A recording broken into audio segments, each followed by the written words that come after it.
Welcome, everybody, to the Competition Archery Media Podcast, where we explore all things pertaining to competition archery. I'm your host, PJ Riley, and the CAM Podcast is brought to you by B3 Archery. And sitting with me is CAM Manager Josh Grine. And Josh, we are here to talk to the new men's compound world number one, Mathias Fullerton. Mathias, thanks for being here. What's up, guys? It's good to be here. Has that sunk in yet? World number one? Not at all. Not at all. I keep looking at the website for the ranking, and I'm like, this looks odd from Mike. He's been there for so long, and I've looked at it so many times. You keep looking at it to see if they change it. Just if it yeah, it like, changes, is it going to go back, or maybe it's a glitch? I don't know. So I saw a post where you said you've been dreaming about this since you were a kid.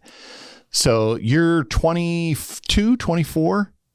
22. 22. Okay. So when did you start archery? Like it all started back when I was like probably 3 or 4 years old. My dad used to be an international shooter in recurve when he was young. He then had a long break, but did it as like a hobby when he got a little older and had me and took me down to the range. I shot some arrows just sometimes, and then when I got a little bit older, I was like, "Ooh, I want to try shooting more." And I saw a compound bow, and I was like, "Ooh, this looks cool." And then it all started from there pretty much. I've shot competitions for probably 11 years. 11 years. Okay. So you're from Denmark, correct? Yep. And so somewhere along the way you met Martin Damsbo, I'm sure. Yeah. Probably just into a few tournaments. I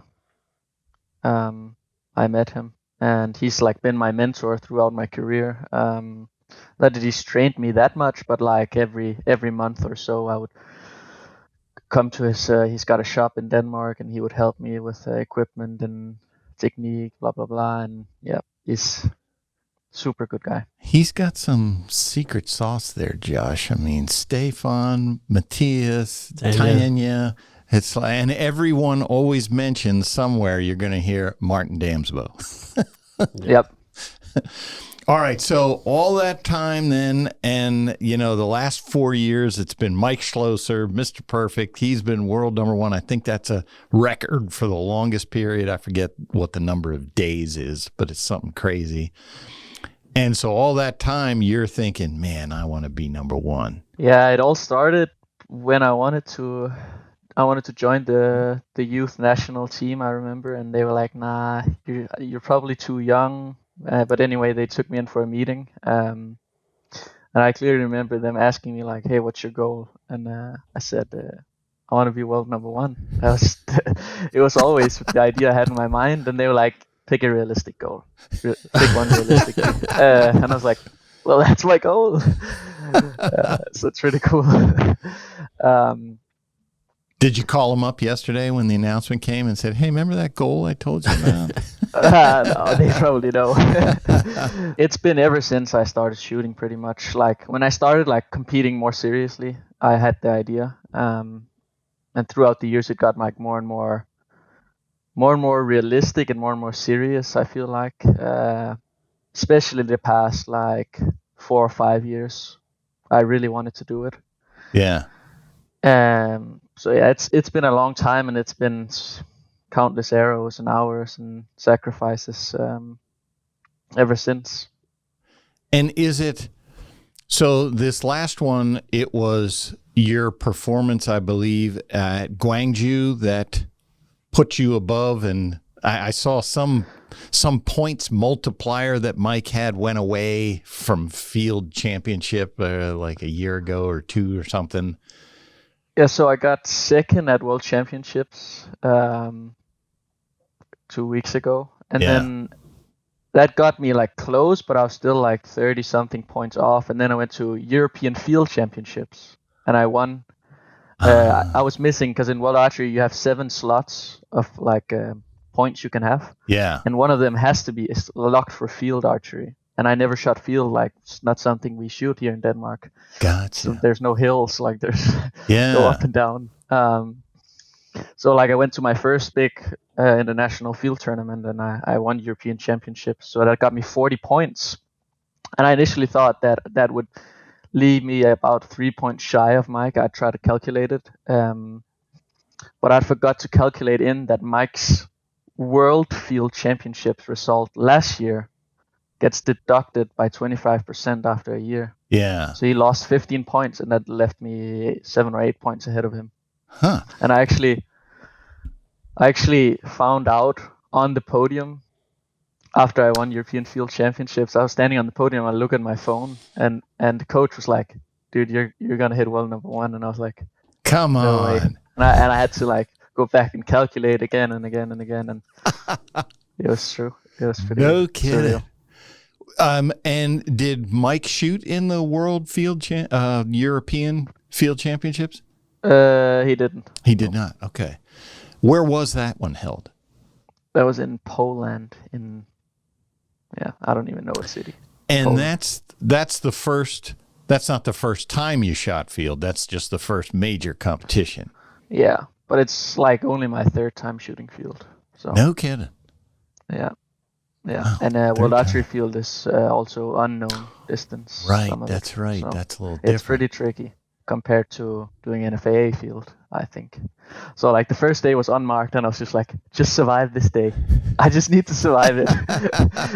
And then the rest is marked, and I can deal with the cut. Yeah. How about that? And I actually met at World Championships. I shot in the gold final against Nicolas Girard. Oh yeah. Who shot a 150 and I shot 149. That was pretty good match. And I met him in the semifinal here, and I got a little revenge because I cleaned that match and he dropped one. So I was like, oof, sweet revenge. Yeah, I forgot World Archery. Then you go to match play for the field championships. I always forget about that segment because we don't have that here in NFAA. Huh.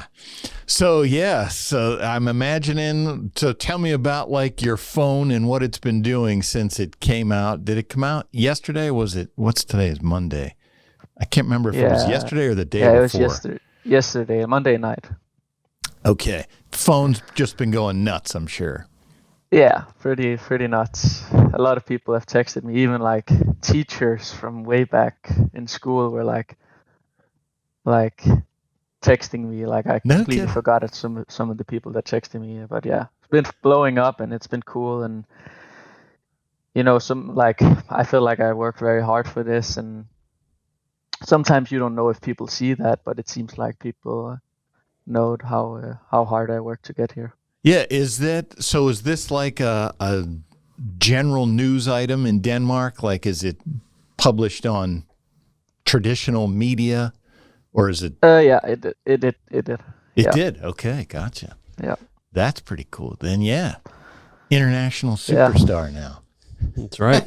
Yeah, it is pretty surreal. Like, I still don't quite believe it, and it almost feels a little bit empty in some way, because like that's been the goal for so many years, and especially the last 3-4 years, it's been so intense, and it got more and more intense. And I like, is that battle just over now, or I loved all that, like kind of all the struggles and all the like times I got closer and I did great. Like it was always just like I enjoyed the journey there, and now I can't stop thinking like, what now? What now? Now you have now you have to protect the top. That's right. Yeah, exactly. And I also thought like maybe I should try and go for Mike's record, but it's like I'll be 27 if I keep it all that long. It's insane, his record, and I got to give all the credit where credit is due to Mikey, because yeah. So that's what I was going to ask you. Now that you got there, what does that tell you about what Mike had to do to get there and stay there for that long? It's insane. Like in my eyes, Mike is the GOAT of compound archery, and in a way that makes it like even cooler to like not only to become world number one, but I did beat who I looked up to all my years growing up. Yeah, insane what Mike has done. It's like unheard of in any sport that somebody is number one in the world for that long. For that long. You just think at some point they'll have a little bad spell and somebody will catch him and, take him over, but not Mr. Perfect. Yeah, and like you can't have one bad season with how the ranking system is that they deduct points after a certain amount of months. Like you can have a couple tournaments where you don't do anything, but then you have to start winning again. Yeah. And Mike's just done that, and I honestly thought that when he got a child, also I would be like, maybe he's gonna step down, but Mike, he kept winning. He did. He won. Good job. 2 or 3 World Cups this year. I think 2 World Cups. Yeah, he World won this Games. Year. Yeah. That's crazy. So when you're standing there getting the text that you win world number 1, compare that to that check behind you winning the Vegas shoot. Which had more impact to you? Hitting world number 1 means more to me, but I think all around like experience, it got to be Vegas, because like the atmosphere and like hitting world number 1 is just you look at a statistic. That's all it is. But it means a lot to me. Because that was always the goal. But Vegas was the coolest experience ever. Yeah. Nothing beats that environment you're in. So what is out there? Was, yeah. You asked the question, where do you go from here? In your head, what is left for Mathias Fullerton to conquer besides maintaining world number 1? What goals do you have? I have a couple like side goals, but obviously I want to try and keep the number 1. It's still going to be close. Like World Cup finals still is going to be a decider on me and Mike still. Like whoever does best there will get number 1. Okay. So it's still close, but I want to try and keep that, of course. And I want to try and beat the qualification world record. Shoot a perfect outdoor round would be pretty cool. The 720. Yeah, and I want to try and win world championships. That's always been the goal too. So I got a couple side goals, but in the end, the one goal is just like chasing perfection. In every discipline. Yeah. When you started shooting, I mean, you said they asked you what's your goal, and you said to be world number 1. But would you have imagined that you'd have as much success as you've had by age 22? No, probably not. Before Vegas, I had no clue what would be coming for me. After Vegas, like everything, like it was like a domino effect almost. But no, I couldn't have asked for a better career so far. I think obviously I've had some struggles and this and that, but it's been like incredible, and it's truly like a blessing and a dream for me to be able to do this full time professionally now, and that became possible after winning Vegas and indoor nationals back to back there. That was a good year. That was just last year. I keep forgetting. That was also the year you were 1 arrow short of the 660 at Lancaster. Oh yeah. Oh, true. But then I luckily got it the year after. The year after, right? I never got to ask you about that.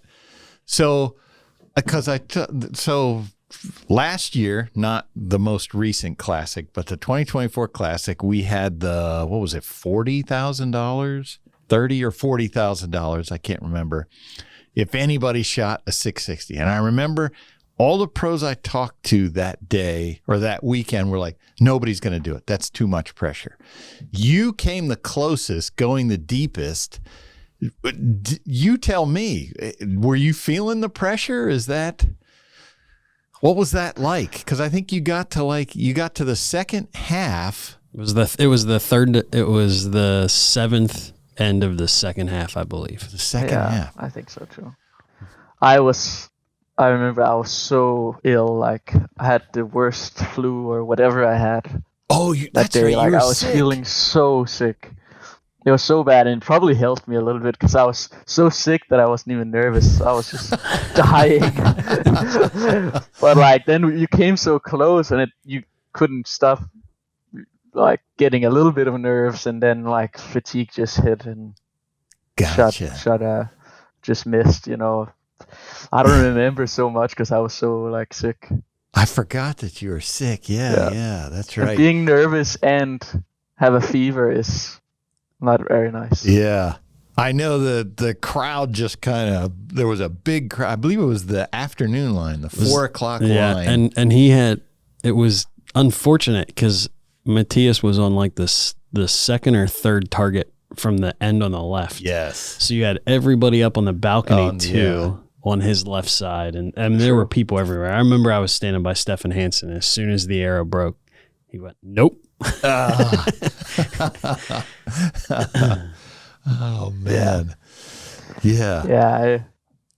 But then you did it. Like, then you did it. You shot the 660 this past classic, and then won that shoot off. What's that like? I mean, I'm sitting here. You know, I've been here for a long time, and I remember it was forever before someone shot one 660, and then it was several years before the next one, and now this past year we had 3. Yeah. That's insane. That was crazy. Also, both Bodie and was it Schloesser, Jacob Schloesser? Yeah, Jacob. Yep. Yeah, they were already clean. I was the last session, I think, which sometimes I like because I'm like, I know what the scores are like, and I just have to try and match it. And but obviously, I remember looking back. I think like 3 ends before we finished, like Bodie was standing there, excitedly waiting to see if I would drop one. I just remember Bodie with the vinos. I think his dad was there too, obviously. Yeah, what's the last end like to shoot a 660 at the Classic? Oh, yeah, it's pretty shaky, but and all the cameras come up, and I remember you were standing there ready too, and yeah, it's for sure some of the highest like pressure, even though it's just qualifying, but with 20 grand on the line too, it's like the most high pressure situation you'll ever be put in. Yeah, and so it was. And you're a puncher too, right?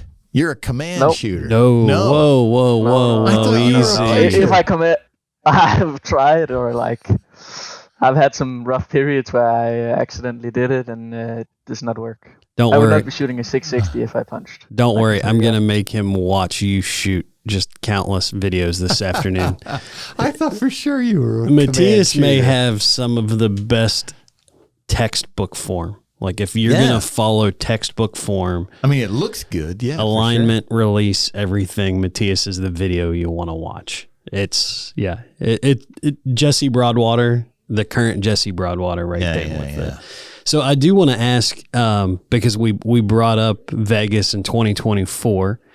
I know Vegas 2025, there were some fun posts going around afterwards with the arrow switch and what that was like. And I don't know that we've ever talked about that. So walk us through your decisions, that final in the 2025 Vegas. Yeah, that I have to try and remember all that. I brought the skinnies and we'd shot them for NFA Indoor Nationals couple of weeks before, and I knew they shot good, so I was like, I'm gonna bring them just in case we get that far. And as soon as I knew that, I think they gave us like a 3-end warning until they said inside out scoring, I started looking at how my 27s were, if they were shooting inside outs, and I was shooting good shots, but the issue was like some of them would hit middle and then kick, and they would touch the line. So I was like, this bail, maybe I'm a little nervous and I might not hit right in the middle, but also this bail is kicking. I'm like, I just gotta risk it. Like it could pay off big. It could also punish me. And I switched, and I had to move my sight quite a lot for the skinnies to work. So I was trying to be careful there. And then like first shot was not the best shot, but I sadly made the mistake of moving my sight, I remember. because I didn't hit the middle, but it was just a bad shot, and my sight was actually good. And then the next one I had to like readjust, and then at that point it was too late. But high risk, high reward, I guess. That's right. Didn't pay off this time. For those that don't know what we're referencing, I think they had gone like 13 ends in the finals, and these guys were just pounding. And so Bruce made the decision to, and it's in the rules, so I know there was some debate about that, but Bruce made the decision to go inside out, and Mathias switched arrows in the middle of the round. So I know Vegas, historically, you've had guys that have switched to skinnies, but I don't know that anybody's ever done it in the middle of shooting. Yeah. And Mathias next up. Next year, I would bring another sight, so I don't have to like doubt if I'm moving it right. Blah blah blah. Oh, just swap your sight. You would swap sight and arrow in the middle. Those bails, I would though, swap sight. like you mentioned, man, I hate those bails. I would have ones that like great shot would be inside out normally, but like because I had a pretty shut up bail, so it was like pointing out. And they would kick and touch the line sometimes. I wish they would use the American whitetails for that, just for that reason, because I've seen some bad bails there that got some people before. But I remember when you shot too, what was it? He shot and it wasn't inside out, and the crowd like reacted, and Mathias kind of turned around and said, "What? Come on, cheer." I remember that. And then he had to quiet him down when his opponents were shooting. Turn around. Like, Nothing happened. Yeah, I love Vegas, but I honestly think I'm not a big fan of how they did that there. Also, that there weren't any announcements like at least a month before, like, hey, this is a new rule, blah blah blah. Right. Yeah. It came to a shock to most people. Yeah, they didn't know about it. And it changed from like Vegas being don't miss to like now you have to hit. It's like a completely different mental attitude. Yeah, if you're when you go to that switch to trying to be inside out, is anything happening for you different mentally, or how you aim, or where you aim? How does that change affect you when you have to go to inside out? A little bit, because I think when it's about, especially when it's Big Ten, I'm drawing my bow and I'm saying to myself like, hey, this doesn't have to be a perfect shot, but it just don't make a long really bad shot. Like just make like strong secure shots. They will always hit the Big Ten for me. Even the X, like just don't make any big mistakes, So just like, okay, many of them will be good shots, but okay shots, blah blah blah. But when you're trying to hit inside out, it's like this got to be perfect. So you're more willing to wait a little bit more and might get an inside out, but you have the risk of it being long and making a really bad shot. Like that's kind of how my mental strategy changes from going inside out, I would say. PJ can't relate to that. Not that my shot is any different, but like how I think is different. You're focused. You're more focused on that. Yeah. I'm never focused, so that's not a problem for me. So I don't know, like, so practice. How much do you practice every day? Are you a guy who has to shoot, 300 arrows a day, or are you I just need 20 to 30? And I'm definitely a guy that shoots a lot. You do? I truly believe in like hard work, speed beats talent, beats everything. So I shoot every day, and I shoot, I would say, a lot of arrows. A couple hundred arrows per day. At least. I can't reveal too much. No, it's not that secret, but like I shoot a lot. Close to probably 2,000 a week.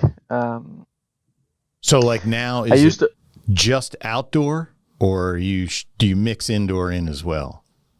No, just outdoor when it's outdoors. Okay. Just indoors when it's indoors. So right now it's still outdoors. I got 2 tournaments more, and then straight indoors. But yeah, I used to actually, when I was young, it was like my dad taught me, like, you show up every day. So every day I would go to archery, but when I was younger, it would be like just 30 arrows per day, but you show up every day. And that's kind of how the discipline started, I guess. Then I just chose to shoot more and more arrows per day, but I always showed up unless I was dyingly sick or traveling. Where do you shoot? Is it a club? Are you shooting in your yard? Yeah, I shoot in the biggest club in Denmark. Okay. We shoot on like a sports stadium, and we have a pretty nice facilities. So I'm very happy with kind of where I grew up shooting. Yeah. Is there a lot of members there? Like when you go shoot, are there a lot of archers around? Or Yeah, and we got a lot of like young archers, compound archers, which is pretty fun to like shoot around, because like I'm alone most of the day, but then they're usually like around 18 years old, so they'll be coming out of school and come shoot, and we have a bunch of matches and stuff like that. So it's cool being in an environment like that. I think is important. Yeah.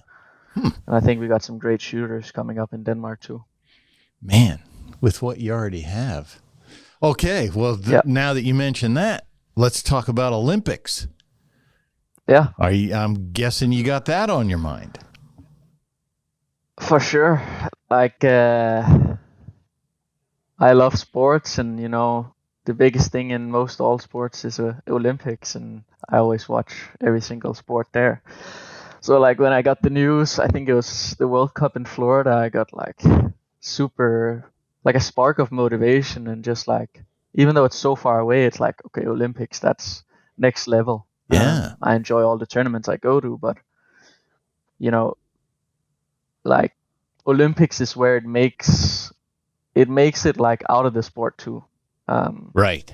Like outside sponsors come in, like the good Olympic athletes in sports are like known throughout the country. For sure. Where if you don't have Olympics, you just stay inside the sport. So it's cool in a like completely different way. Have you heard yet how the selection process is going to work in Denmark? I'm not fully sure. The good thing is, like, we never used to have any funding. Like the last few years, I've like going to a tournament, like a World Archery tournament, is minimum $2,000. Minimum. Most of them are closer to $3,000 probably. But now that it became Olympic, we all of a sudden have Team Denmark behind us, and we get most of the World Archery stuff funded now. So like it's a completely different game, and it's almost like you have the whole of Denmark and big team behind you. Right. Yeah. And it would, I forget, we talked to Stefan. Did he say, has he decided yet if he's doing Denmark or US? And this like selection, we're not sure yet about how it's gonna go. Yeah. Also, Stefan, we don't really know. But we have Tanya, we have some really good compound girls too. Yeah, that's what I was getting that are at not was very known. Denmark is like this far out. I'd have to think of you guys as being one of the favorites. Yeah. If DraftKings was involved, they definitely would be a strong favorite. Yeah. I shot with a girl named Sophie too. We won the World Games, which was pretty cool. It was very big news in Denmark because it was a new Olympic discipline too. Right. So it's also cool to know that we got Tanya, we got Sophie, we got some other really good shooters, and we have Damsbo, blah blah blah. So yeah, like I think we got great chances for Olympics, and we'll have to see how selection for like who gets the tickets, how they're gonna do that. Yeah, you mentioned Damsbo. So like the next 2 years are just gonna be like the lead up to it. You mentioned Damsbo, and I think that's interesting because I think Stefan or Tanya mentioned it that, he's been around, everybody knows him. You think, oh, he's the old guy. And then there he comes to Vegas this year. Boom, shoots a 900. Yeah. Still got it.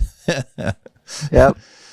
Well, I have a couple of questions for you, Mathias. First, a non-archery question. You said you've always loved sports. If you weren't competing in archery, what would it be?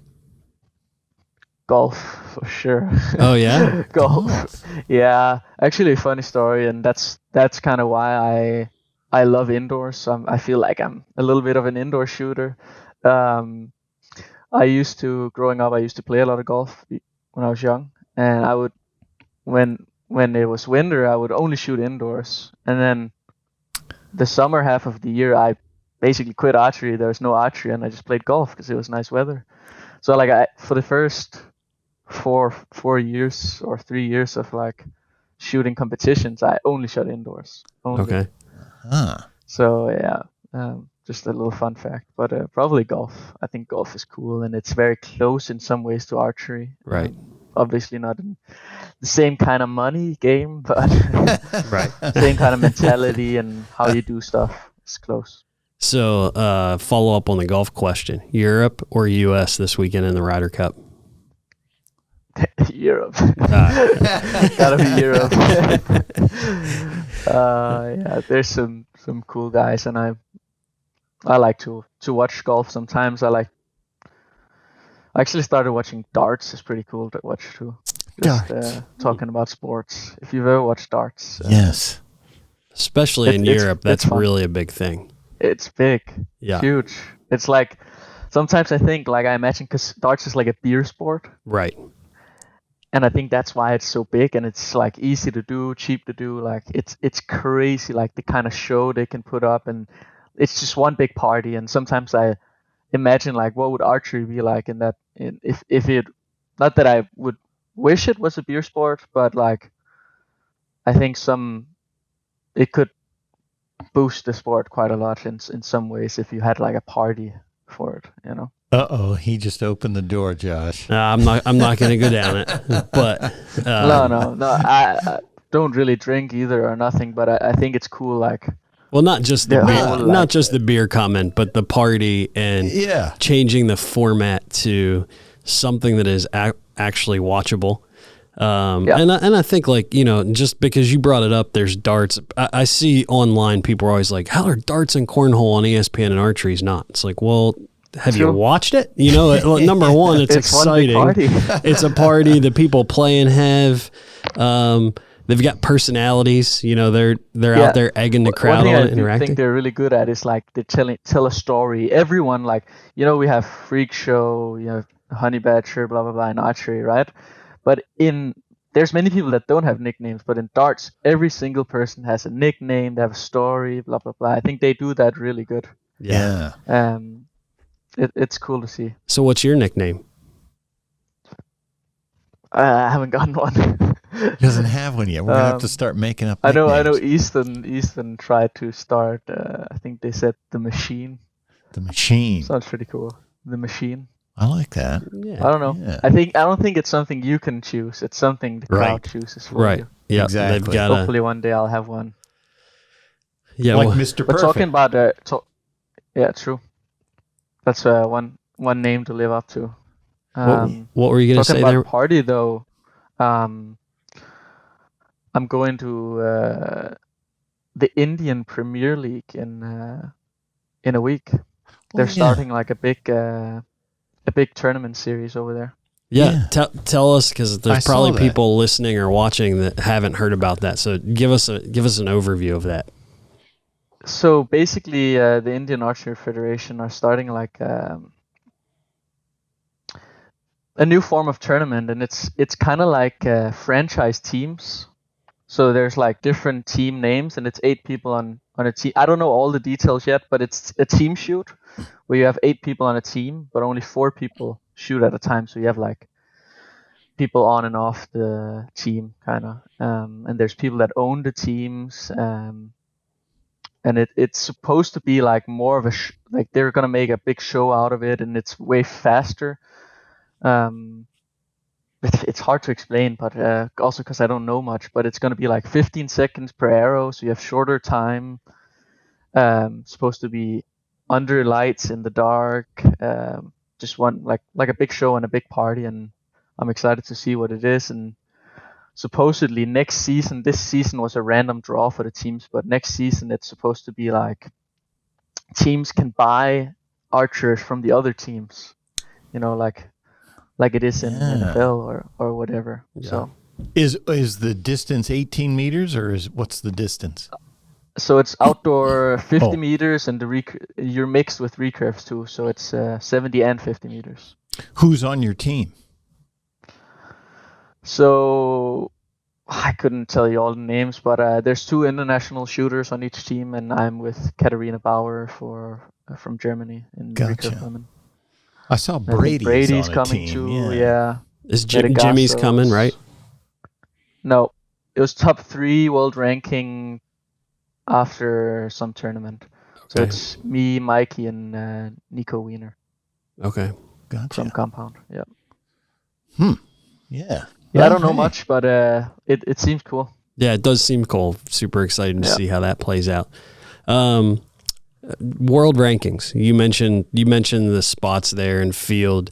I think a lot of people listening or watching probably don't understand what World Archery requires for that world. So could you just run through those? I think you said 7 spots, right? Or 7 tournament scores. What does that look like?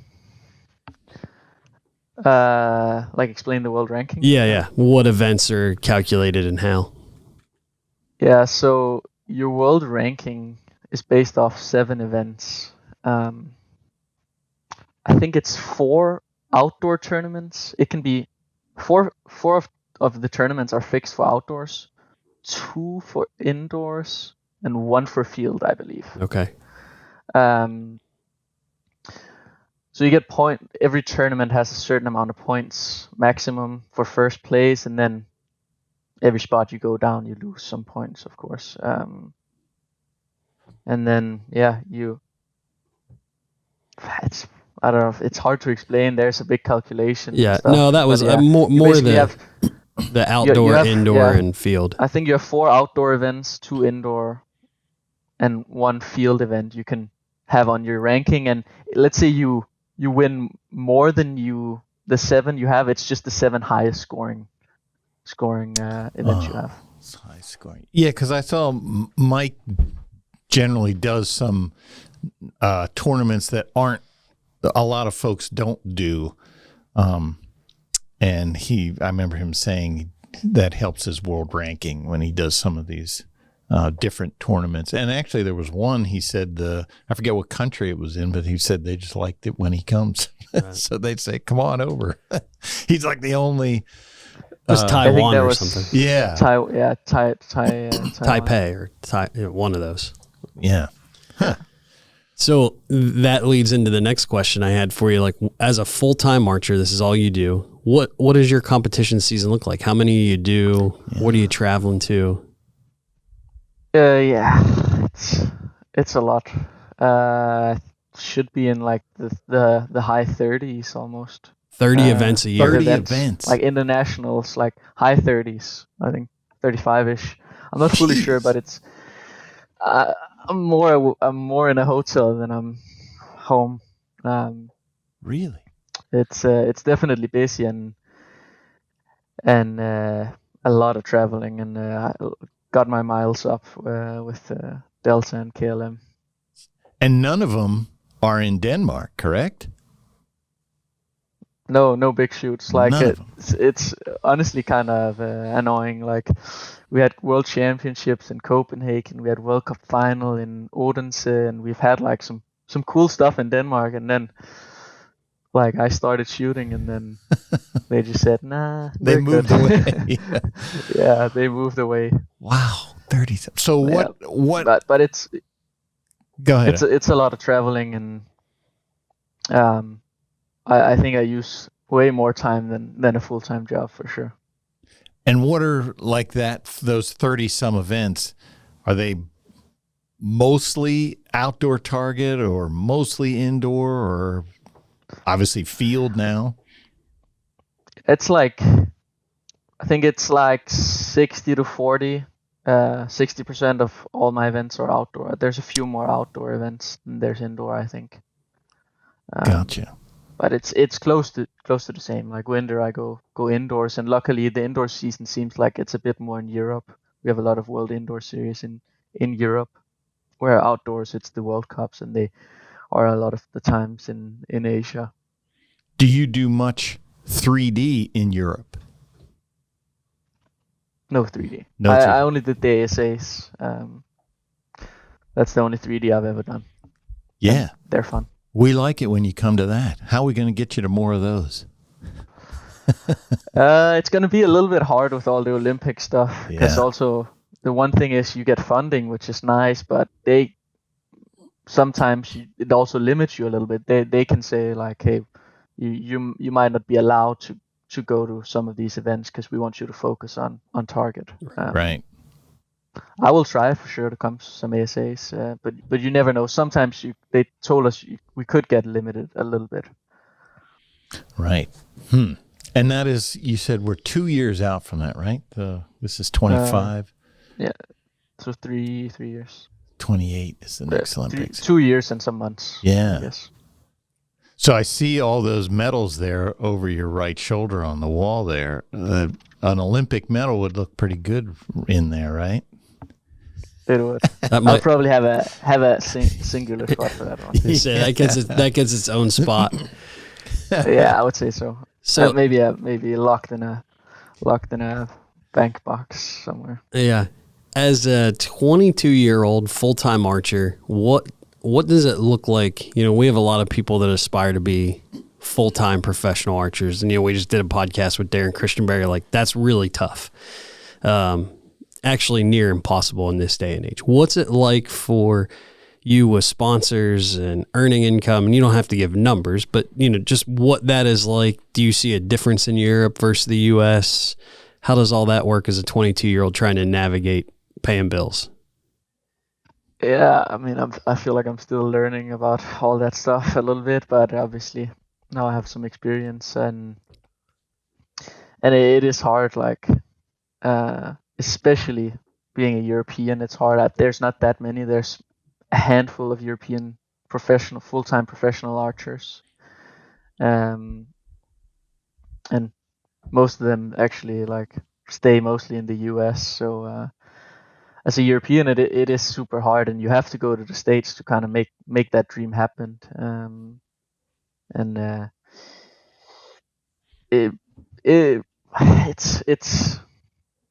It's hard, and especially in the start, because like me starting my career out was very expensive. Like I'm very fortunate. I had my family supported me financially to go all to the World Cups and to Vegas and all this stuff.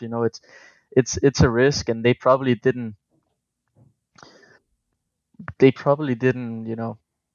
They wouldn't expect me to have gone pro like I did now, but of course they invested in me because they saw something in me, and it all was worth it. And I think what it takes is you got to go to the USA for sure and shoot, because without me winning Vegas and some of the American tournaments, I don't think it would have been possible in the same way. So yeah, you got to be willing to it's hard to explain that, like. Well, yeah, you have to maximize that exposure, and so a lot of the bow companies you have to maximize, and there is some young shooters that they want to try and be more serious, and they want to go to some European events, but I tell them, like, if you can, then save your money and go to some of these events like Vegas, blah blah blah. Like it'll give you way more worth in the end. Yeah. Do you have sponsors that are not in the archery industry from Denmark? No, it's just inside archery. But I've talked to. There's been companies now that like are interested a little bit more outside of archery, which is pretty cool. Yeah. I'm trying to get this one. Yeah, there you go. One day. That's my goal. Spoken like a true F1 fan there, right? Yeah, for sure. F1's cool, and it's just a cool brand to have behind you. So hopefully one day. No free advertising, but Monster if you're watching. Yeah, if you're watching, hit me up. But now I probably got to call them now that I'm world number one. That's for sure. World number one, heading into the Olympics, 22 years old. I've said it before. You're a guy that I think that has the potential to impact archery in a different way than it has currently been funded and sponsorship is viewed. So yeah, that's also what I want to try and do. Like I want to try and push the limits, like both inside archery and also outside. It would be cool to do some stuff outside archery, of course, but like I want to push. I think I got a lot in me, a lot more in me to improve. So like to hit number one now is like this is. That's why it's like surreal. I still feel like I had a long way to go, and I was like, damn, that goal is already done. So now what's next? And so let me ask you this, because you're a golf fan as well, world number one. So when you look at like a guy like Bryson DeChambeau and the brand awareness that guy has built, what do you think archery can, or we'll just say not even archery, what can Mathias Fullerton as world number one do to start to increase the value, build the brand? And Bryson's brought a lot of eyeballs to golf. Oh, for sure. Yeah, it's actually funny that you mentioned Bryson, because I don't know who I talked with, but I mentioned Bryson too, and I was like, I kind of want to try and do what he's done too and build out that side of social media he's done like great on YouTube, and I have plans to open a YouTube channel and do like longer form content there and do like challenges, blah, blah, blah, do some fun stuff that people want to watch. Yes.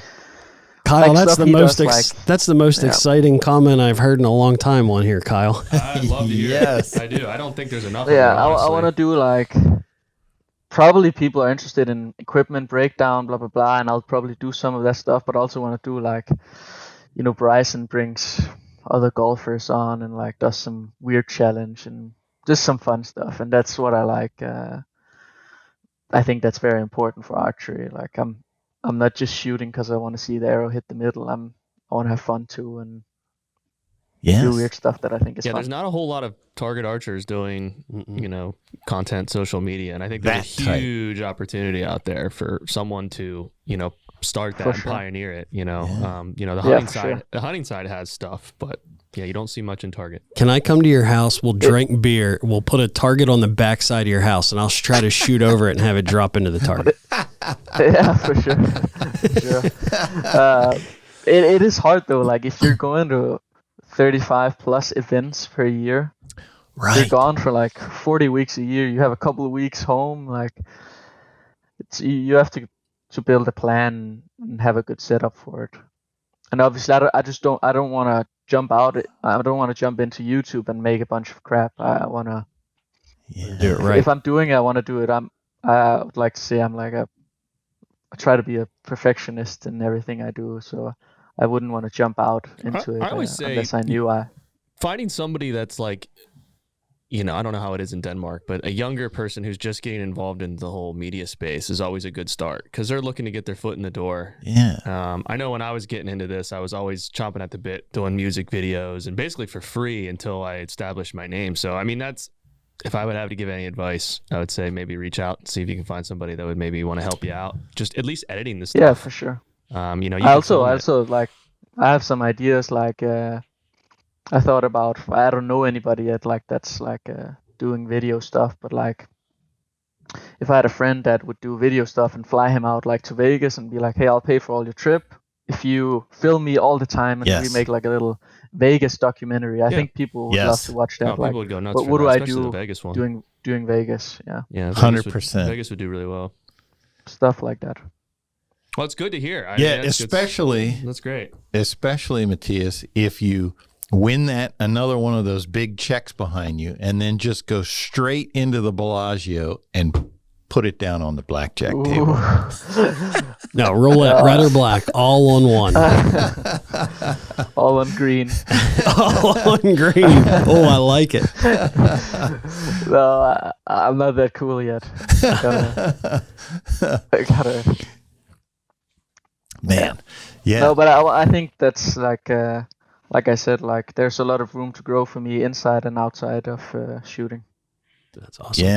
Yeah, I would think that opportunity is there, especially, man, if there were an Olympic medal there too. Yeah, you could really blow it up. There's then. Potential. The cool thing with Olympics, I think, also now is like for all the years I've been to this point, I've just been shooting at the club every day, and I've had Damsbo help me so and so, but now I got we with Team Denmark, like we're starting to like, you know, starting to actually like I'm starting to run, and they're gonna track my running, and I'm gonna do like all these statistical things and make like clothing that should make you like more stable, you know. There's many things I've talked with many people, like even dieting and specific things like you can drink to make your heart rate go down, stuff like that. That comes with Olympics, I think is a cool thing, and I don't think many people realize how many extra factors that play in when it gets Olympics. Yeah. It's not just me shooting anymore. It's like, you know, Well, we're tracking. I'm going to say everything. You probably don't want to have one of those monsters right before a tournament. I would guess that. No, I know. It's actually funny. I one time I tried to see if I could simulate tournament nerves by drinking Monster or drinking energy drink. Yeah. And actually, I will say it does simulate it just a little bit.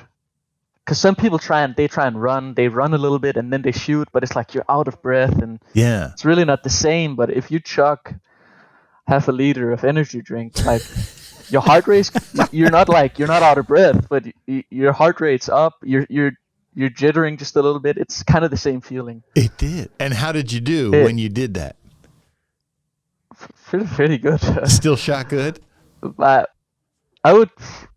I probably wouldn't. I don't know if I would recommend it or not, but it's a fun experiment to try, because I do think it is it's so hard to simulate tournament nerves. Yeah. But it's probably the closest I've gotten without also like visualizing or like shooting for something at practice, you know. How about that? There's your sales pitch like to a lot Monster. of times I'll be practicing and I'll be like the amount of times I've visualized winning a tournament and then going and doing it is pretty cool. And I truly believe in like if you know what the laws of attraction are, or like, you know, visualizing. I believe that if you can see it in there, you can do it in real life too. And like before I won Vegas, the amount of times indoors I've been like, okay, this is the last end of Vegas, and really visualize me being there and then shooting the last arrow. And many times would miss, and I'll be like, oh.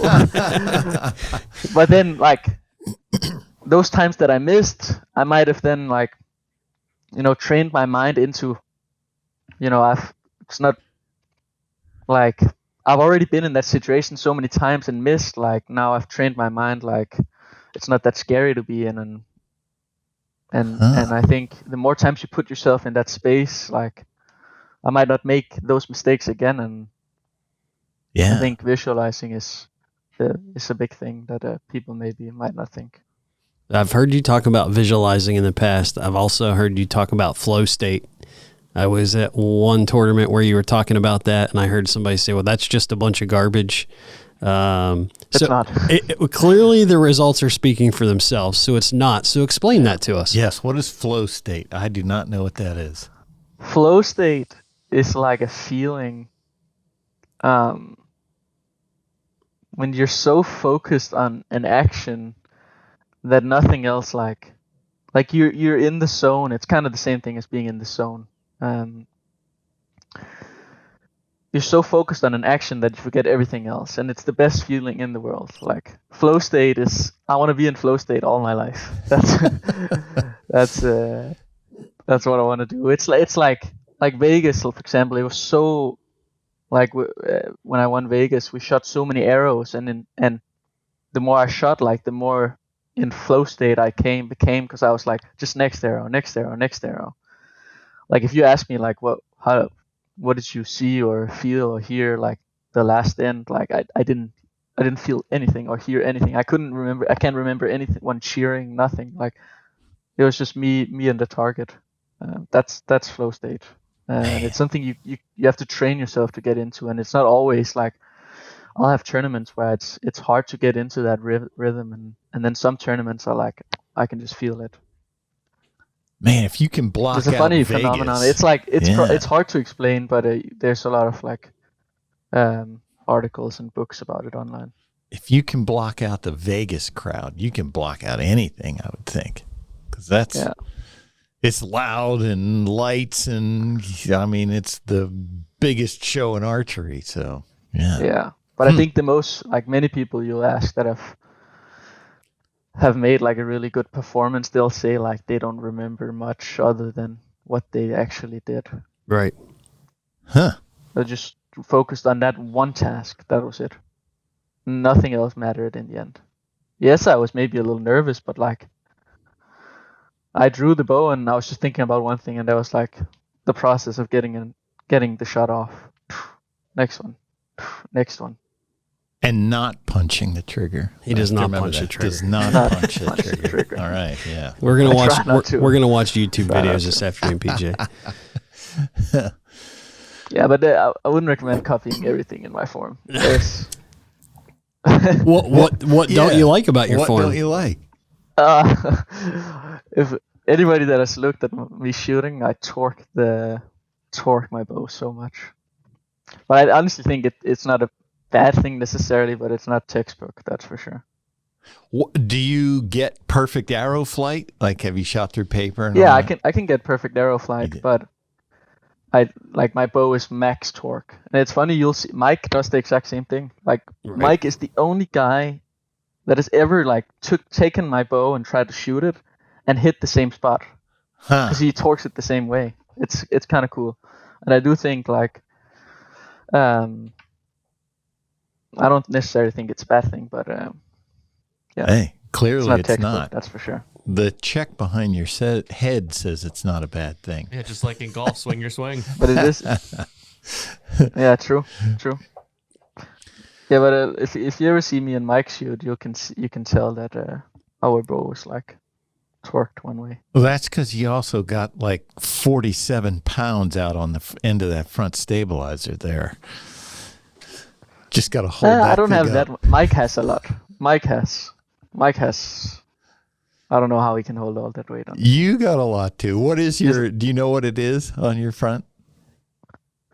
16 or 17 ounces on the front. No, that's not. I thought it was. I thought I've seen you with a huge stack out there. I'm not that strong, I guess. That's not that bad. No, Mikey has 30 something. Yeah, he's got something crazy. He's in the 30s. Like crazy on the front. I tried to shoot his bow. It's a more a workout than archery.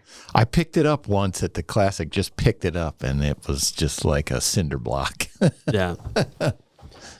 The heaviest bow I've ever picked up is Joseph Bosanski. Oh, gotcha. A European shooter. Yeah. He calls his bow Mjolnir, which is Thor's hammer, because it's so heavy that you have to be like, you have to be the one to pick it up. That's pretty good. So are there any, PJ always asks this question, but are there any tournaments out there that you haven't won yet that is at the top of your list to be the next tournament to win? The World Championships I came really close this time, but sadly didn't do it. Just because, like, I feel like at least for World Archery, there's like World Archery and NFAA, like Vegas World Championships and World Cup final, at least in my eyes, is like the triple crown of archery in my eyes. And I'm just missing the World Championships. Some people would maybe say some other events, but it depends. Depends what you shoot and where you are geographically. Who you are, and right. and that's also interesting. Like, because some people like I noticed, like, I was shooting a lot World Archery in the start of my career, and like, yes, you become a little bit known when you start winning there, but if you win in World Archery, nobody in the States knows who you are, and that's why you got to go to the States and shoot. Like after Vegas, I could feel it was like a completely different experience after. It's funny like, to say that because it's real wild. It was funny because like then people knew who I was.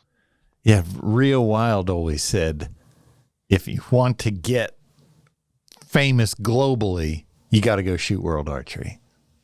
You know, bigger than outside the States. That's where you go for that. Yeah, true.